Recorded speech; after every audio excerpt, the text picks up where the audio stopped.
युद्ध नहीं जिनके जीवन में वो भी बड़े अभागे होगे, या तो प्रण को तोड़ा होगा या फिर रण से भागे होगे।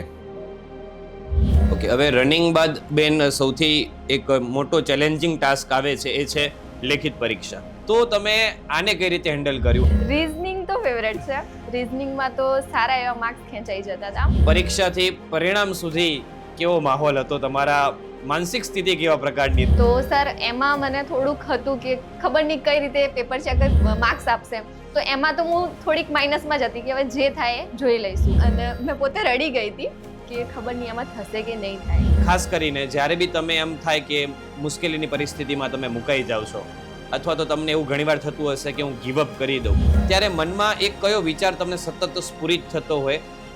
તમારા મમ્મી પપ્પાને તમે જે રીતે જુઓ છો કે તમારી પાછળ એટલી મહેનત કરે છે, કદાચ એક વખત માટે એમનો ખિસ્સા ખાલી થઈ જાય ને, પણ એ તમને ના જતા હોય કે અમારી પાસે નથી.